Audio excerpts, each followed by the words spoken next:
Yeah, this is the Seton Rivals podcast where each and every week during the football season, we get after it. We've got news, notes, we've got a lot to talk about. I'll say this is actually the time of year where the podcast starts to get a pinch shorter, if not for time, but for number of teams as we start to say goodbye to a couple of teams. But so much detail we can go into. Who do I get to go into detail with after a very full week? My guys, Adam Beadle and Ralph Amsden. And Adam, yes, I like to say you are the founder of something. We just don't know what yet, which I'm going to say I think that's pretty cool. I mean, your time is it's not only coming, it's here now. And Ralph, yes, you and I, we've gotten after it for a while. You indeed are the founder of Arizona Varsity and the Seton Rivals podcast, and there are a strong handful of people who are blessed because of it. I'll definitely say that. And Adam, let's start with you as before we dive into any type of football, non-football related activity that you did on Saturday or Sunday. Well, I went down to Tucson this weekend to go watch Arizona and Kansas.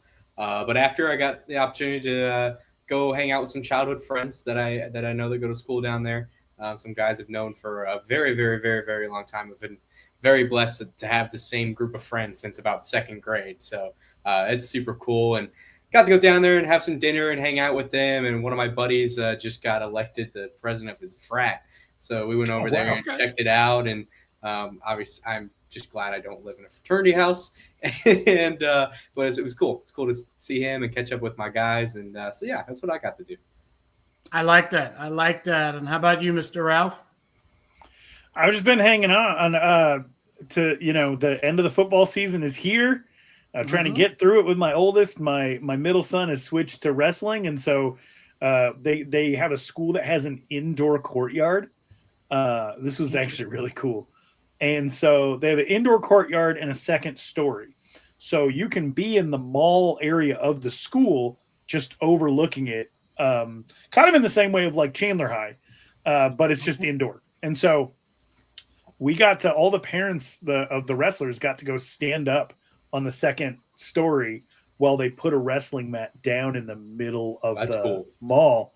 And they showcased every wrestler in the program. Everybody got to go 1v1. And the winner goes varsity, and the loser of the match goes JV. And so it was cool. I got to watch my middle son wrestle for a spot.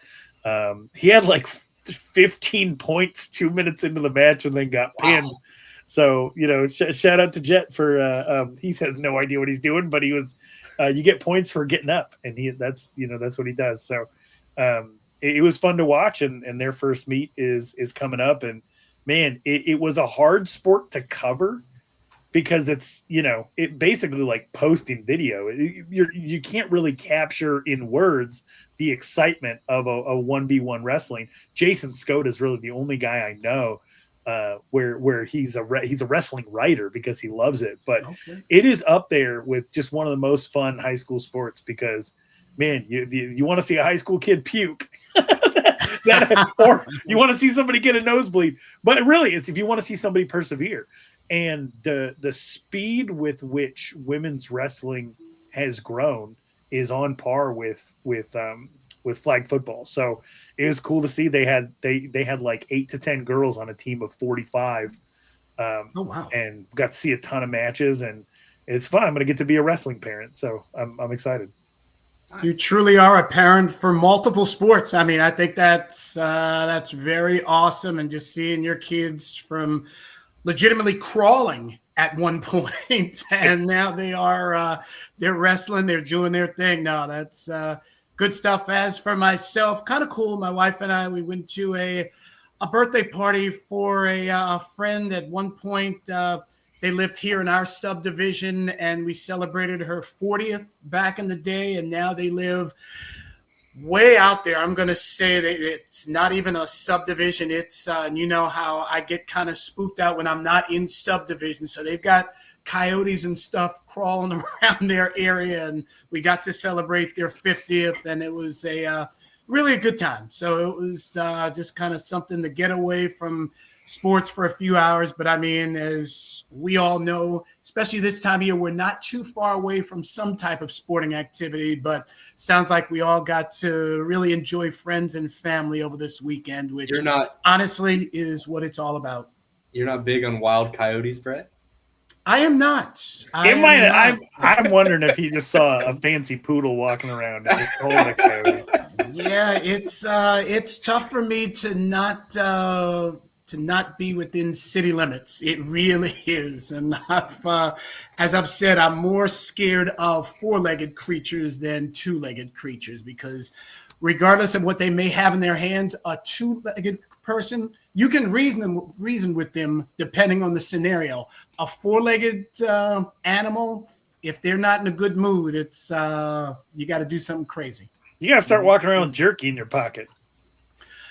I'll say this: when I golf early in the mornings in the summer, usually one of my guys who I'm golfing with always says, "Hey, Brett, I got one in the chamber if some type of mountain lion happens to get really stupid in the AM." So I feel protected. I do.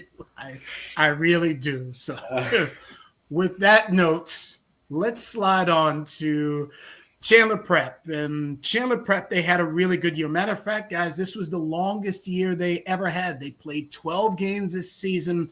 They finished up 8-4. We had Chris Ader, the head coach, on last week, and they bow out to the St. John's Redskins, a team that is truly a 2A powerhouse. And props to what the Titans did this past year. And hey, Chris, I want to say thank you for allowing us to really get to know your program and you coming on. So terrific. And we hope to get to talk to you over the coming months, coming years. Just everything about what you're doing is really good. You're rising that school to new heights. It's definitely fair to say.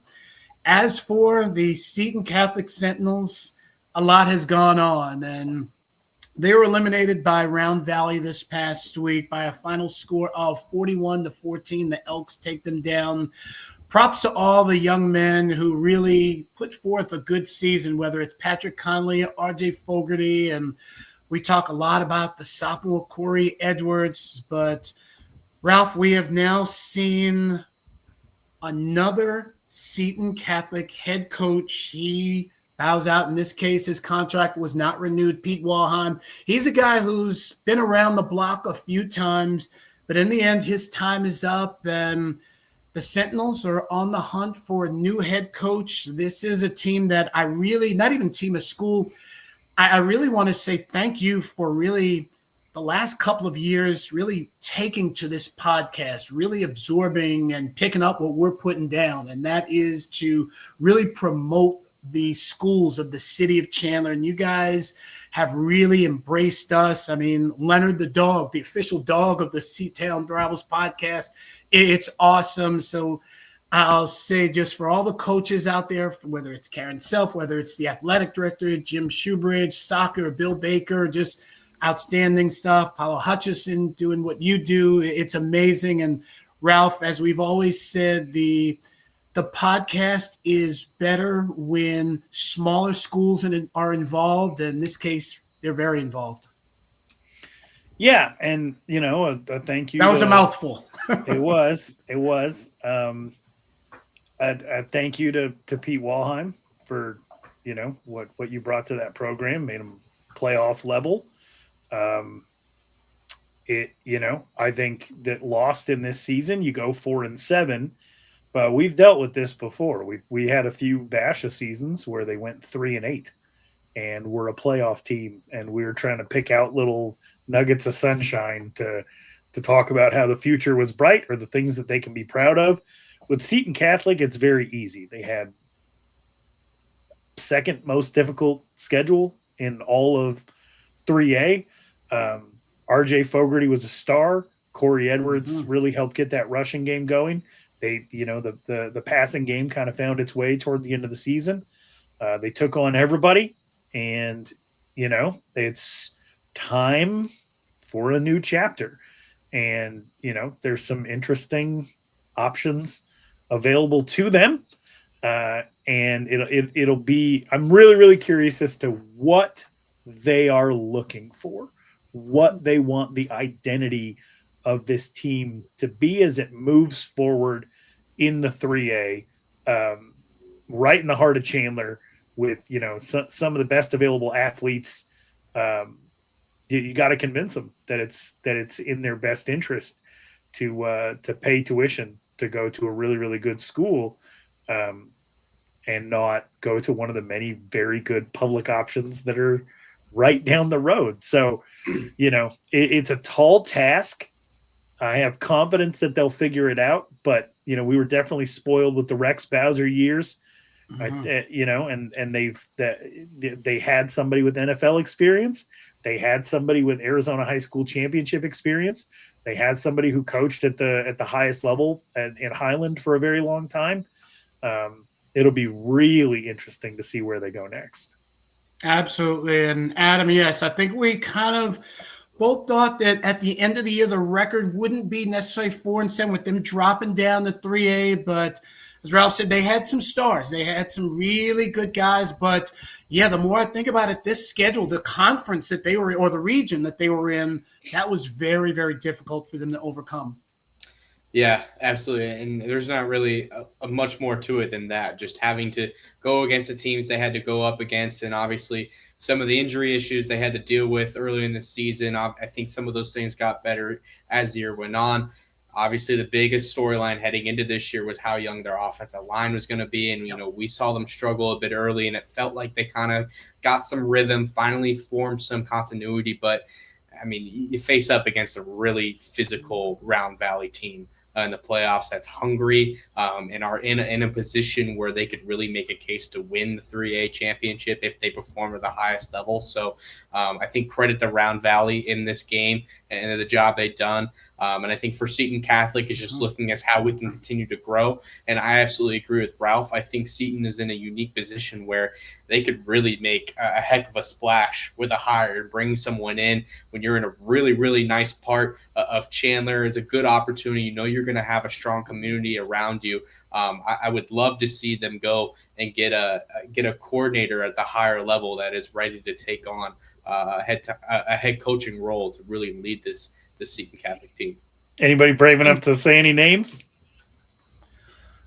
I'll tell you the first guy that I initially think of is someone we had on the podcast last week, Chris Ader of Chandler Prep. I mean, he's a guy who has not necessarily 6A experience, but he had higher level experience with ACP. So he knows those ropes. He knows Chandler, moving up from 2A to 3A. So he knows that area, and he's been around a lot of teams. I mean, they're going to look at a lot of candidates, but he was the first person who I thought of. I mean, there's a deep pool, but I think Chris Ader is he's certainly capable of moving up to the next level, wherever that may be. I don't think I've got any names off the top of my head right now. You look like you've got one, Ralph. Well, we just happen to know a Seton alum who coached nearby last year in the Tempe Union High School District, and who won himself a 4A championship just a few years ago. Jake Barrow. Oh, wow. He's at the college level now, and I didn't talk to him about floating his name out or anything, but, we've seen with Kenny Dillingham, sometimes you want to bring somebody home. But there are... I didn't even think about that, yeah. There's going to be a ton of options. I think it's a great job. I think it's a great city to live in. I'm laughing at the idea that I'm going to talk up the city of Chandler. It's a point of the podcast. So people get it.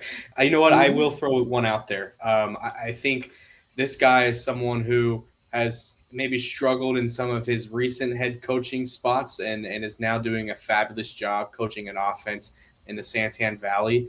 I think Scooter Molander would be a heck of a hire for Seton Catholic to come in and adjust some things, and it would be interesting. So his old defensive coordinator was their head coach for a while, Gary Galante. Gary Gallant, yes. Yeah. Wow, he's the one who took over for Rex Bowser. Yes, he is. Yes. And so that would be interesting because I think he left Brophy to go to Seton Catholic. Yes. Seton. But yes, he did. Yeah, another interesting option would be our head coach out there at Scottsdale Christian. Mike Sheehan, yeah. Moving up from 2A to 3A. I mean, and he was at Notre Dame for a long time.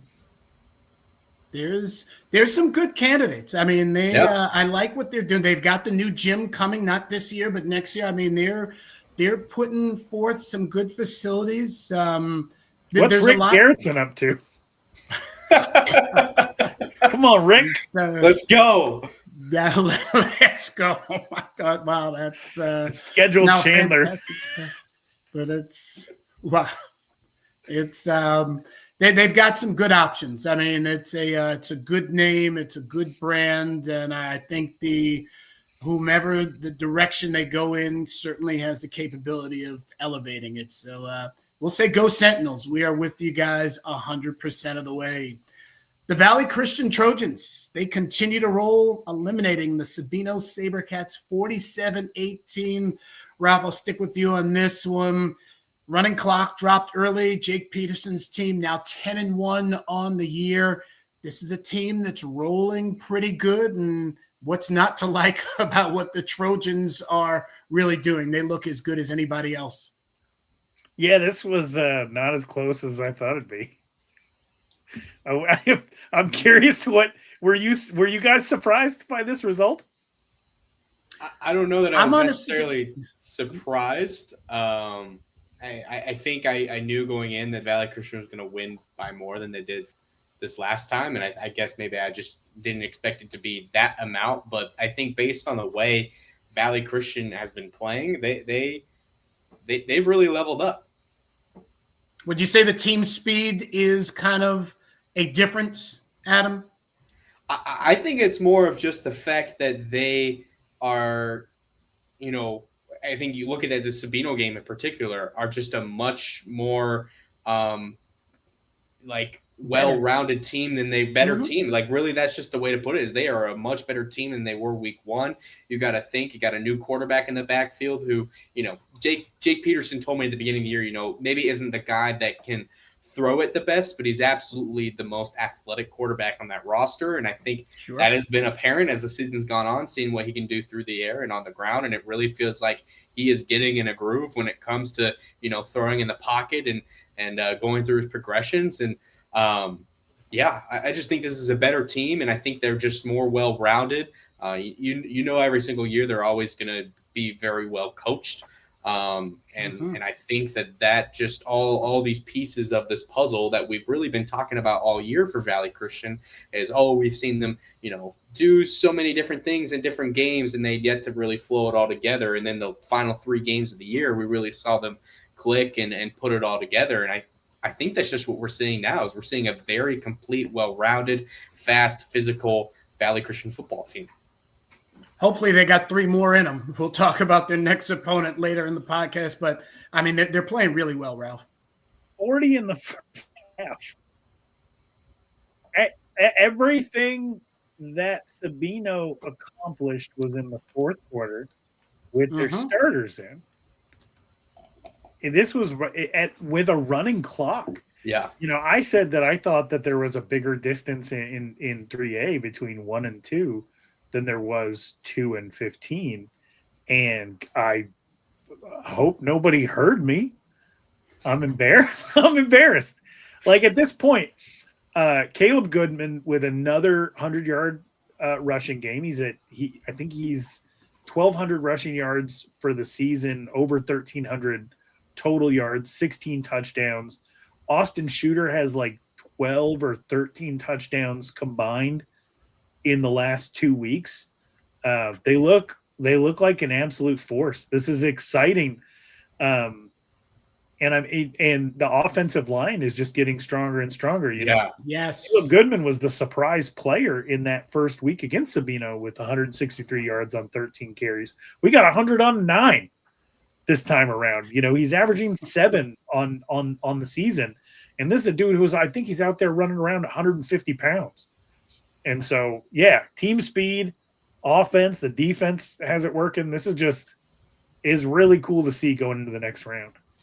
Absolutely. What's really crazy is to see Austin's numbers since midseason, where the first 5 games of the year he had 74, 93, 40, 191, 101. Since midseason, he has 138, 250, 262, 92 against Gilbert Christian, where they really just ran the ball a lot, 354 and 250. So talk about just exactly where you want at midseason to take that next step. I mean, Valley Christian and Schroeder's done exactly that. And all 3 of his rushing touchdowns were in the first quarter. Austin Schroeder had 3 rushing touchdowns in the first quarter. Yeah, I don't even know. Came out like gangbusters. Yeah, it's not like he was out running around all that much this year on the whole. Well, I mean, way to come out and make a statement. That was very cool. Mm-hmm.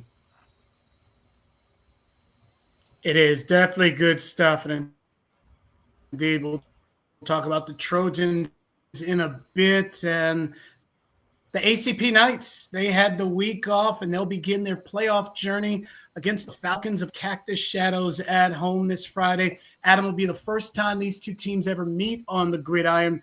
Cactus Shadows, 7 wins and 4 losses. They're coming off back-to-back wins against the Tucson Badgers.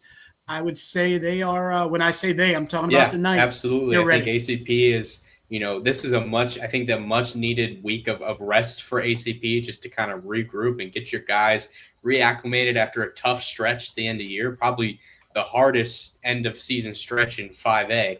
And now you've regrouped. You've got guys healthy. Evan Heinrich probably is feeling his best right now. I know Ashton Sanchez as well is probably feeling his best. And I'm sure this ACP team is going to come into this game really hungry, but also so is Cactus Shadows. So that's what's going to make it a really interesting and fun game to watch. Steady is the word I use, Ralph. I mean, just what they do on both sides of the ball, the senior leadership. I just like the poise and how they've gotten through this year. They've overcome a lot. I mean, you lose QB1 for a few weeks, but the beat really didn't stop. They get the bye. There's a lot of things going on for them. Absolutely. And I think the message this week is to be resilient, because they're going up against what might be the best first quarter team in all of 5A. This is not a team that sustains its pace, but it's a team that starts fast. And over their 11 games, they're averaging 39, and 14 of that comes in the first quarter. They don't even average a touchdown. They don't even average 5 points a game in any other quarter. And so, that's something that you just have to weather, that this is a team where you're going to have to adjust to the speed that is coming at you. And I think ACP's defense is ready to do that. But can you give up a touchdown or 2 in the first half, not get down, not get in your own head? That's what might be so important about that Campo Verde game that you were at, Brett. Yes, true. They got to get the running game going. They have to. I mean, we got to see Max Sasso and Ja'Cory Horn.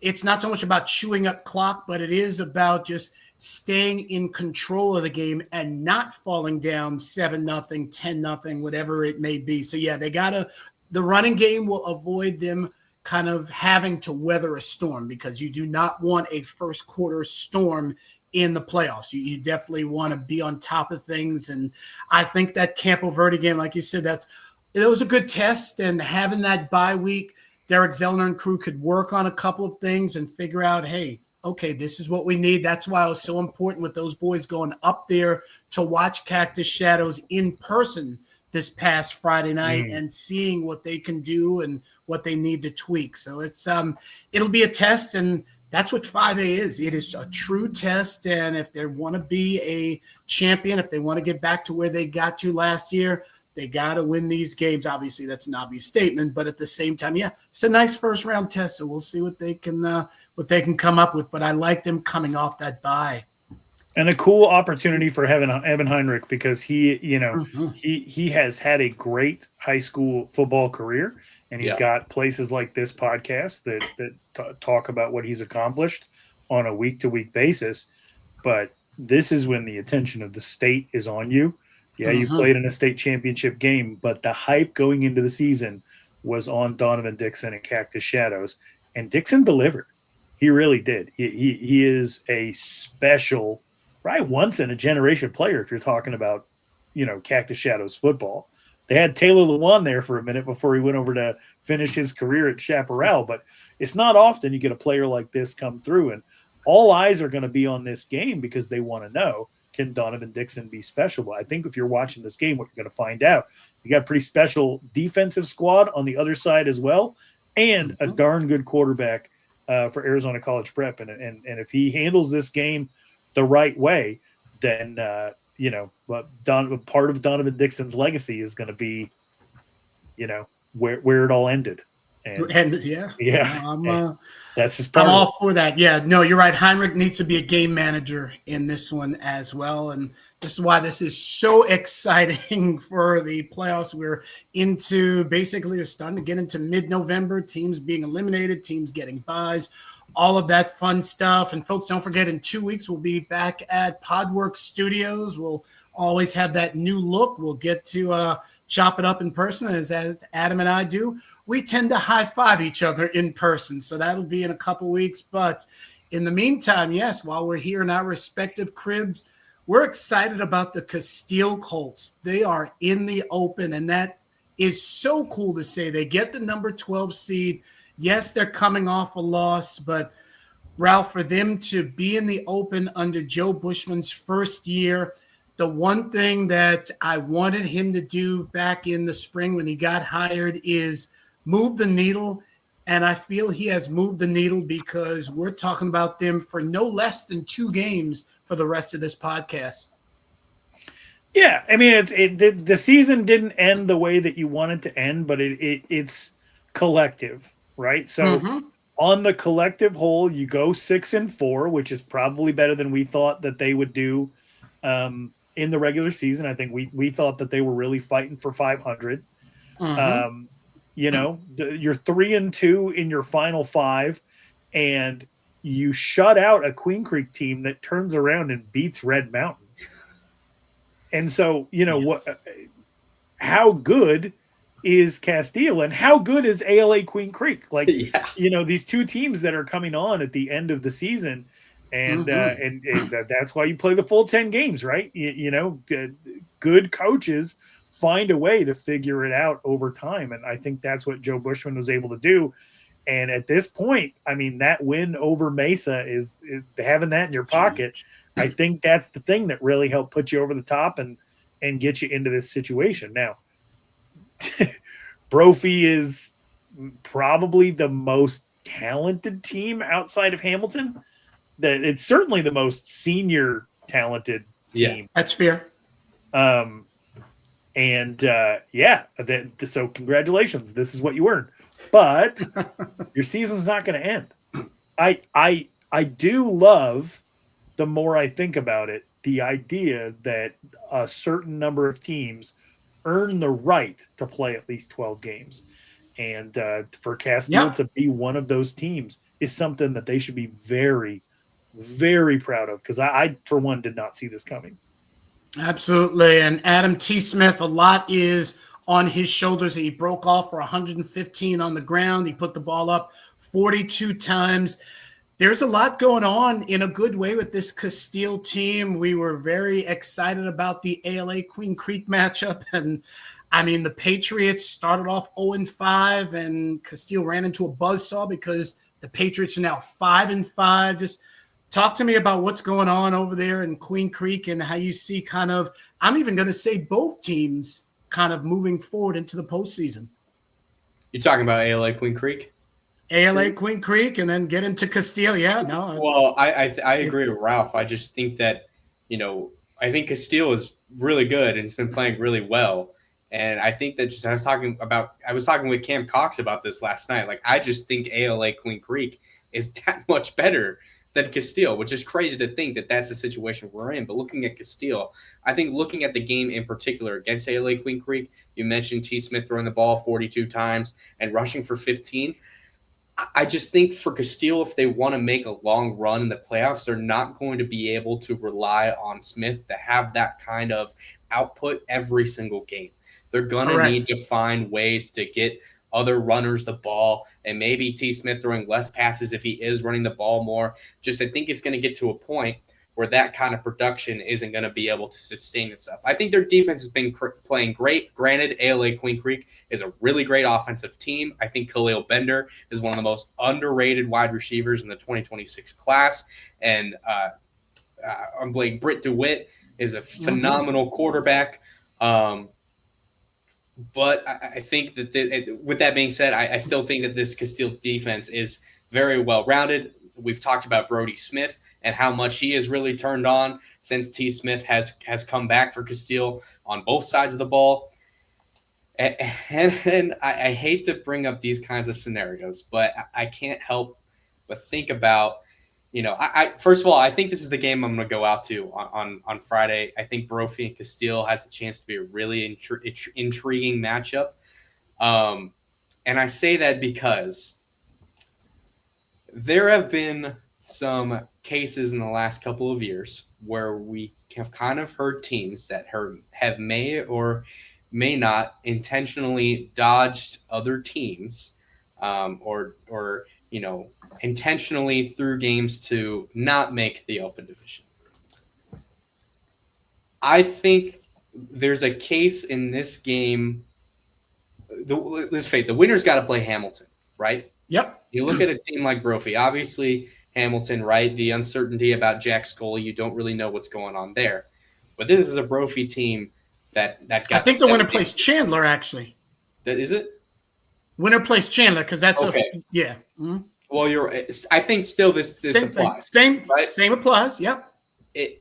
Is it a case where if you're a Brophy team and you're the 5 seed, you just barely didn't make the open division, do you feel confident enough that you could go down and probably be the favorite in the 6A?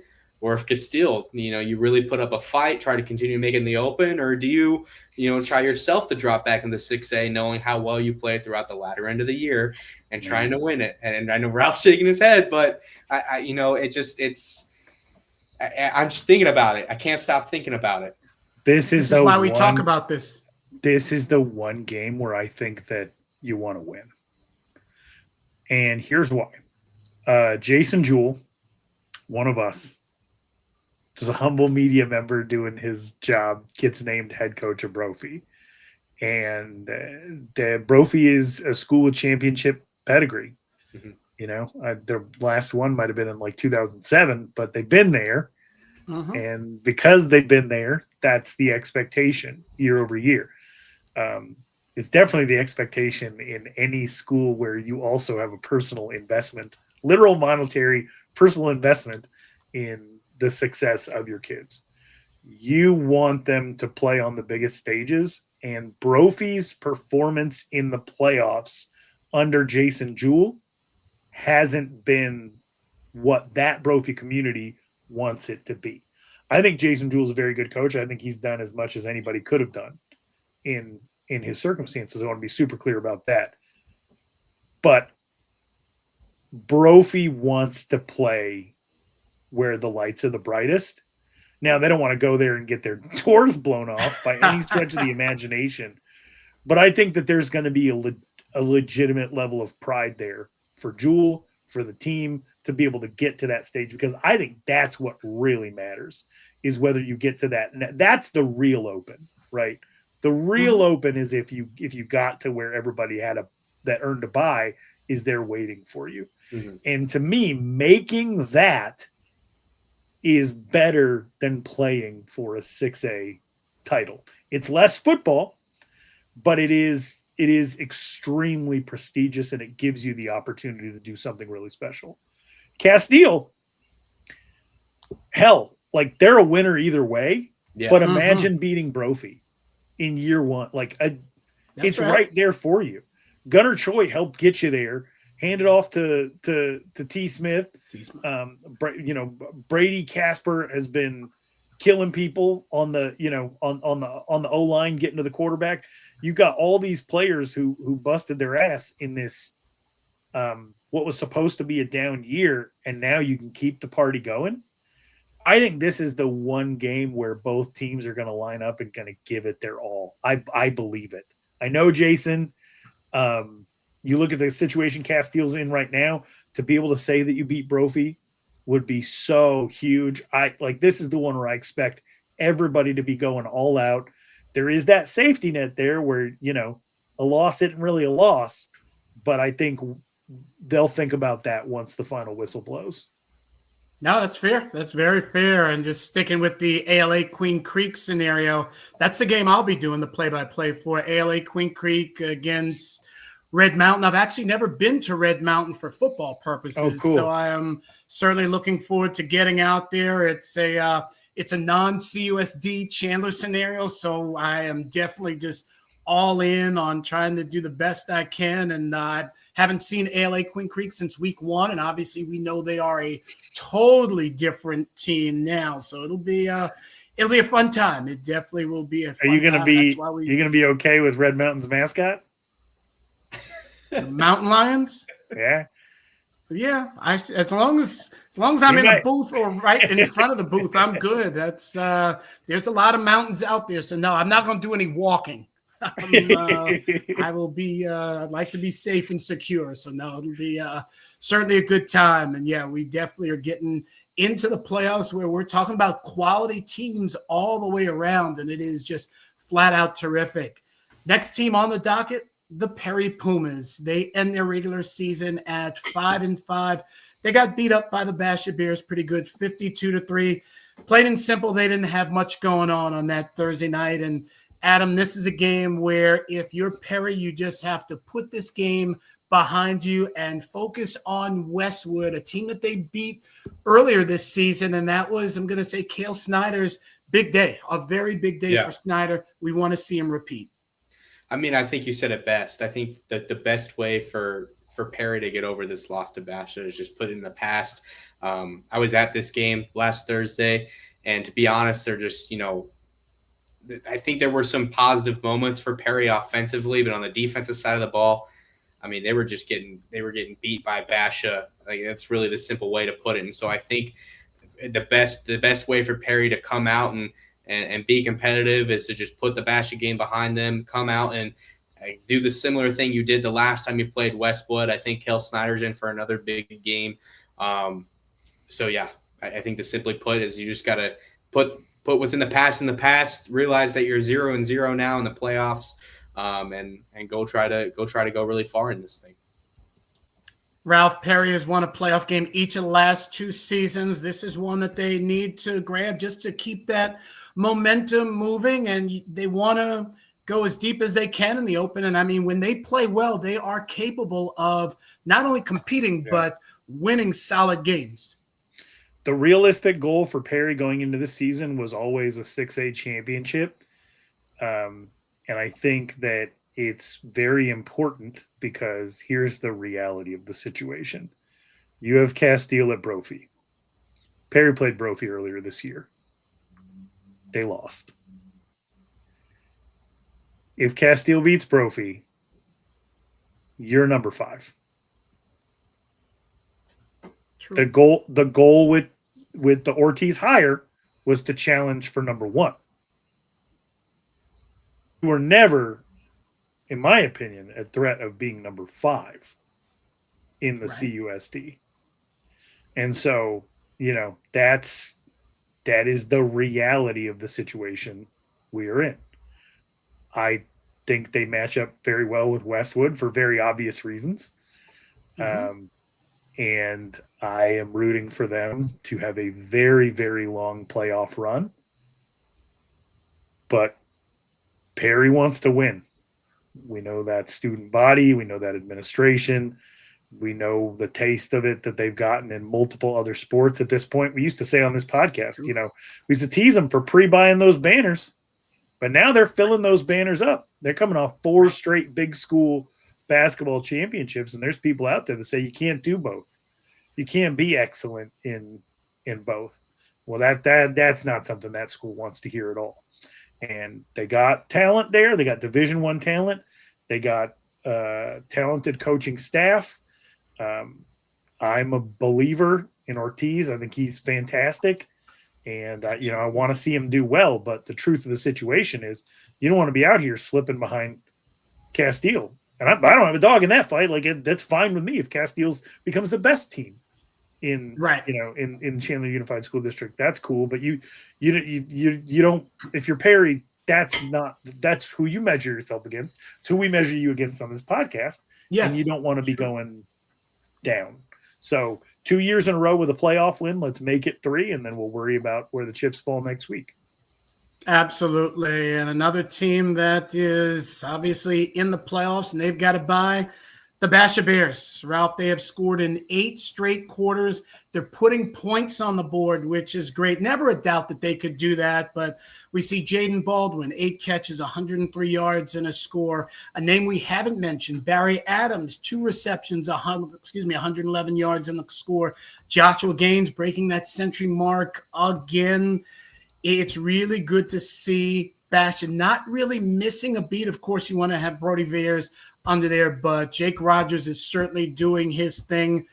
340 yards, and he essentially got that stat that you like, Ralph. He did, and Talon Frazier sacked him, but for the most part, they kept him upright, which is going to be very important for them moving forward. They weren't outrunning him. You wouldn't really expect a Basha team that's up 49 to have 26 pass attempts on the game, but they did. Because when we talked about this, you need to get Jake Rogers ready for the playoffs. And that was really going to be his one opportunity to get a bunch of passing attempts in. They could have really continued to force it down Perry's throat with Noah Roberts and Josh Gaines. But, when you look at it, in a game where you're up 7 touchdowns, it's rare for your starting quarterback to have the same number of pass attempts that your 2 main running backs have rushing attempts. But that was what they needed. They needed to go out and throw for 340 yards, get his confidence up. And now I think that they're really set up well. They got the bad taste out of their mouth of that defensive performance against Mesa and the loss to Hamilton.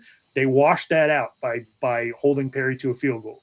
And then you also know that you can pass. You are confident going into that bye, and now you can just work on the technical aspects of your game plan. So I think they're in a really good position right now. Adam, indeed, I do agree. I mean, they've got the number 2 seed. The body of work that they have done over the course of the year speaks for itself, and I think we're all anticipating the Bears going far. I mean, they've shown what they can do, and they've shown what they possibly will continue to do. That's for sure. Yeah, and Ralph brought up an interesting point just about the way Basha's kind of feels like they've maneuvered their game plan since Brody's went down. I think when you look at the differences between Brody Veers and Jake Rogers, Brody is the kind of guy that if he sees a situation where he can use his legs and get yards, he's going to do that. I don't necessarily see that as the first option for Jake Rogers. I think I still see how can I get out and make a throw and make a pass and try to get some yards downfield before I even think about using my legs and getting more yards.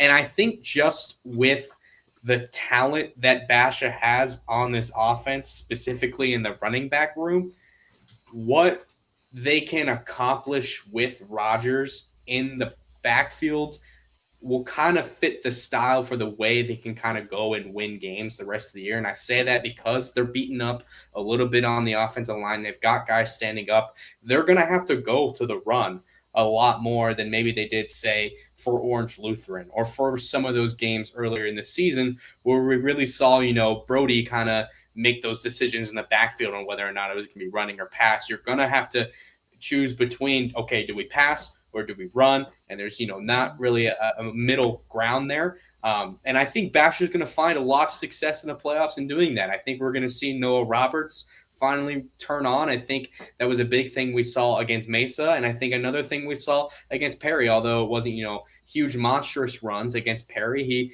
he's really developed into a lot more of a better receiving back this season, I think. He's done a lot more stuff out of the backfield, and they've really focused on giving it to Josh Gaines when they need those chunk plays, getting those first downs, moving forward, moving the chains.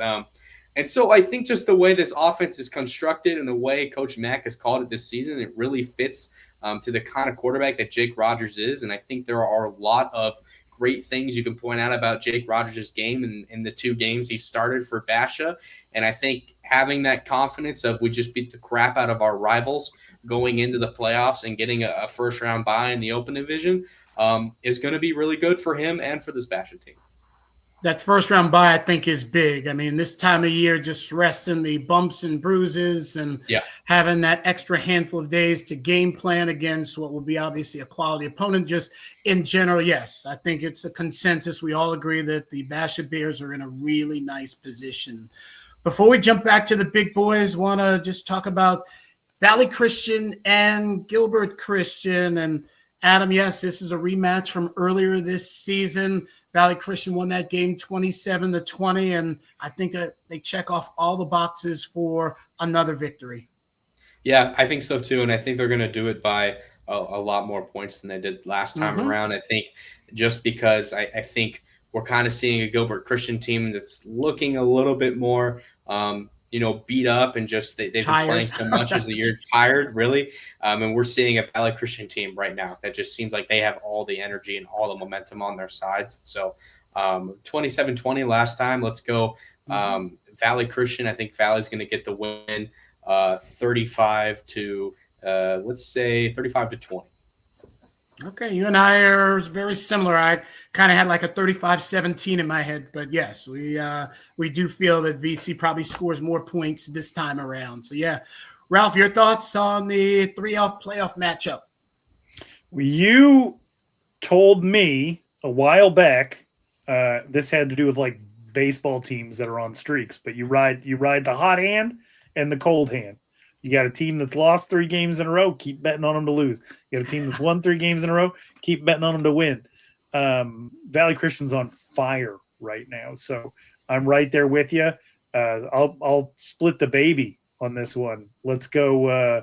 We'll go 38-20. Okay, sounds good. No, it'll definitely be good to see VC get back into what would be the semifinals. No, that is nothing short of awesome. We'll move into the Open where, yes, we touched on it earlier, but we'll go in depth a little bit. The Casteel Colts, they're going downtown to take on the Brophy Broncos. My keys to the game, and it's a lot for Casteel to win. I honestly feel these have to happen. Cade Vanden Bosch cannot throw for more than 250. T. Smith cannot be the leading rusher for Casteel, and the Colts have to have at least a 100-yard receiver. If all 3 of those things happen, I think the Colts pull off a victory. If one of those things does not happen or does happen, however you want to phrase it, I think that meant that Brophy was in control of this game and moves on. Ralph, we'll begin with you.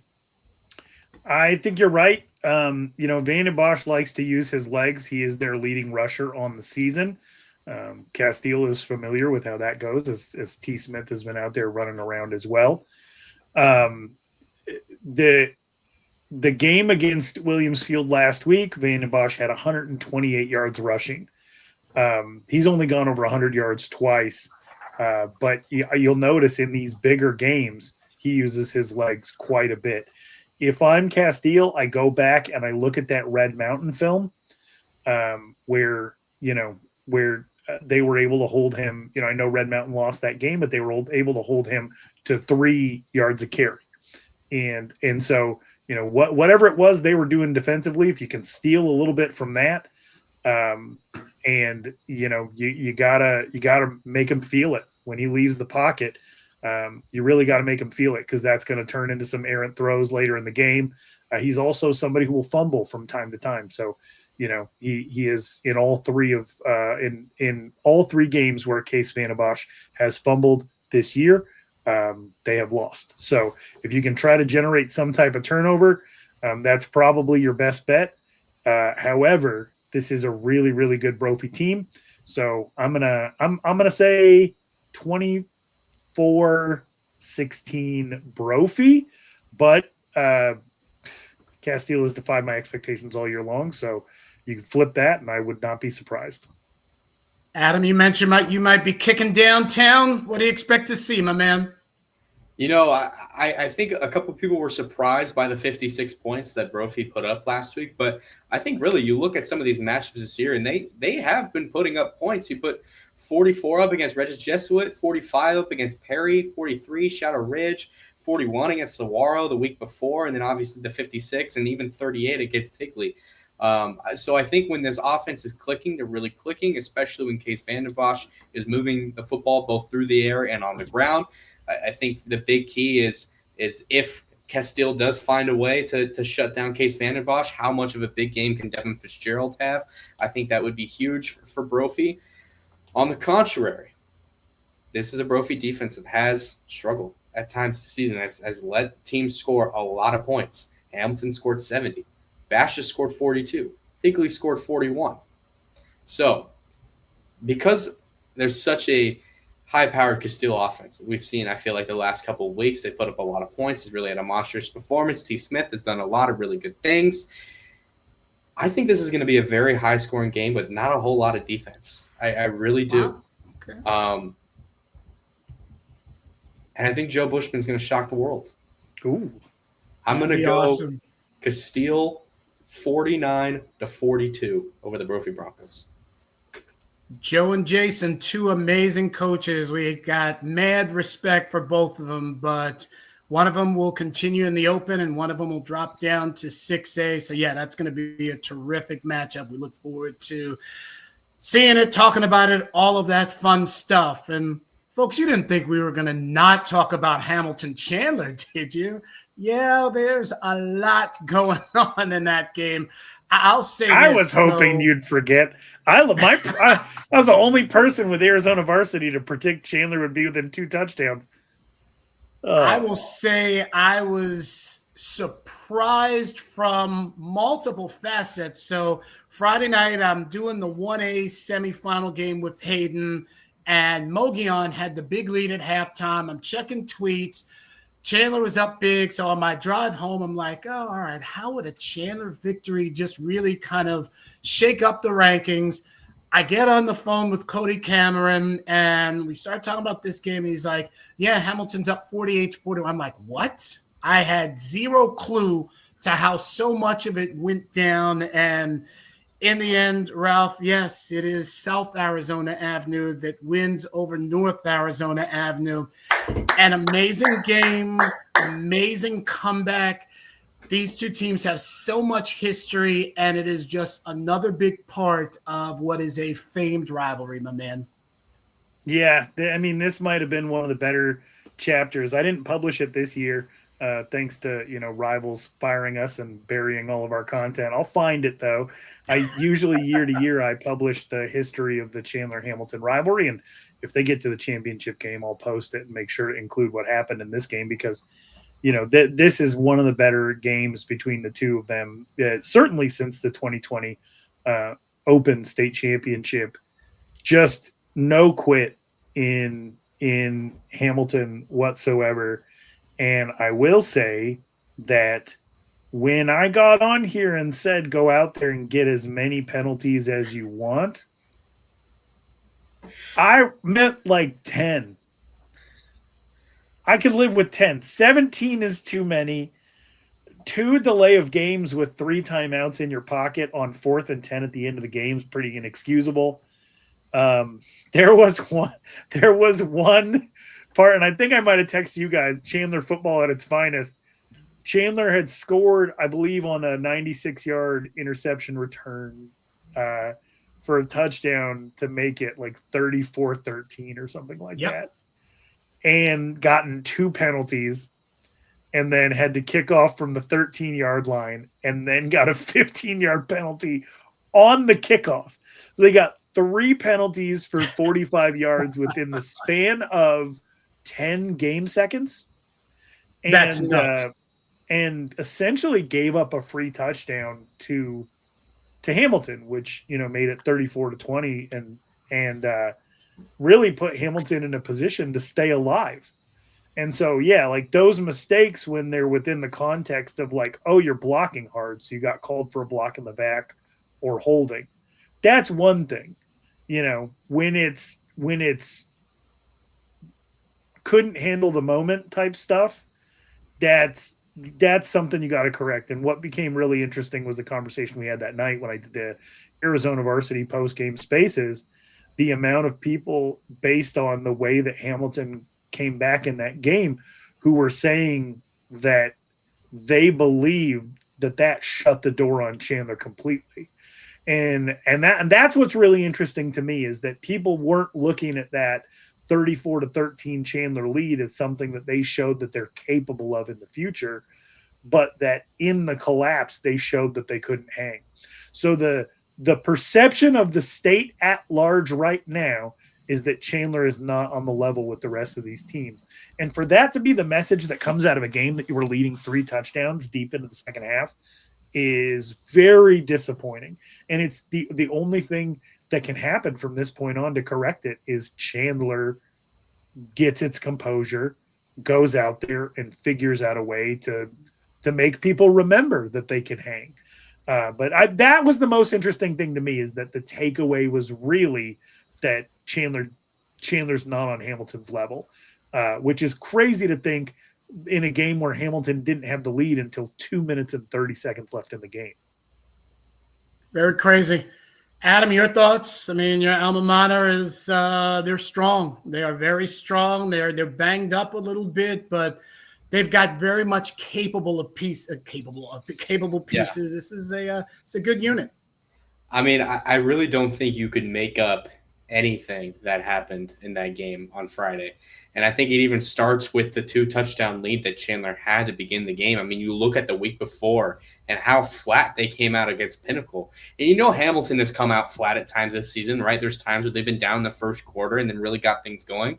But I don't think people expected Chandler to have that kind of lead that early on in the game that they had. Correct. And I think Hamilton really pushed the momentum towards the end of the second half, right before Jack Scully went down for the game with an injury. I think they had kind of sort of built their way back into that thing. It felt like, this isn't completely over yet. You've seen what Hamilton's done. There's still plenty of time for Hamilton to come back. And then the drive where Daniel Vallada throws a 96-yard pick six in what in a way turns out to kind of be the worst thing that's happened for Chandler all season long. It's scoring. Scoring off a big play, capitalizing, because then we have a series of events where all these penalties take place. Hamilton all of a sudden is in really good field position. There's time burnt off the clock. Hamilton's now within a couple of points. And then I think the craziest thing is we get down to a point where the game could be tied, and we are in a serious conversation where this is neck and neck, and Hamilton misses the extra point. They missed the extra point. Chandler has the upper hand. They could go down. They could make it a 9-point game if they wanted to. And penalties. I mean, you're backed up 4th and 12. You go to 4th and 17, and now all of a sudden you're punting deep inside your own territory. And what do? You kick it right to Roy Oliver. And Roy Oliver brings it up. Hamilton's in great field position, and Roy Oliver makes probably one of the most insane catches we've seen all season long. I think I have it flipped. But nonetheless, Hamilton was out there making plays. Roy Oliver was out there making plays. Nico Jandro, I think, got lucky on a couple of the calls late in the game, but still nonetheless was out there playing about as physical. And I think that was really the biggest part of this game, is it felt like in the fourth quarter, Chandler just kind of got tired. They weren't playing with the same physicality that Hamilton was playing to. I mean, Hamilton was out here in the fourth quarter, felt like they were still hitting like it was the first. They were came up with some big PBUs. They were breaking up passes. They were, getting TFLs. And it really just felt like the aggression from Hamilton never slowed down, which allowed their offense to come back in and win the game. And talk about aggression offensively, man, Skylar Cole just coming in that second half and just absolutely dominating. I know he only has one Division I offer right now from NAU, which he got a couple days ago. But I think what that kid showed in that second half is proof that he has the capabilities to be a Division I running back. And man, so heck of a game from Hamilton, and what a way to turn it around. And it's really just a story. I think we talked about it on Spaces on Friday night. It's really just the most like Friday Night Lights sort of situation that you could draw up. Starting you dominating all year. Your starting quarterback goes down. You have to have your backup come in, and he leads the team to victory. They have a huge second half. Defense comes up big, makes some stops, and just what a night for Hamilton. I think what a night for the rivalry, and just what a night for the city of Chandler. I think that it created so much noise. And to still see, people kind of talking about it through the weekend and even into this week, just about how big of a game that was. You see all the videos that are out on the internet and all the different, articles. Obviously, we're talking about it. I think it's just cool to see the buzz around this game be so loud. Well said, fellas. And I think the next time they meet will be on a Saturday, the day after Thanksgiving, the day after Black Friday. I'm hoping that would be the path. I mean, that would be nothing short of amazing. I mean, both teams will use this bye week very, very well. I mean, they've got some things to figure out. Chandler obviously has to, I don't even want to say regroup, but it's like, okay, hey, you know what? We got beat. Let's move forward. We know we're talented. I do believe they are very much deserving of that top four. As for Hamilton, it's like, okay, hey, we've got some tweaks that we need to do, but I think both teams will get together on the gridiron again before this season's out. It's certainly something I'm pulling for. Adam, Ralph, as always, just nothing short of fantastic talking with you guys about all of our teams. And as we said, the podcast starts to get a little bit shorter, even if it's not in time, it's in teams being talked about. So until next week, he's Adam Beadle, he's Ralph Amsden, I'm Brett Quintyne. We'll see you guys next week on the Seton Rivals podcast. You're the man, Daniel Vita.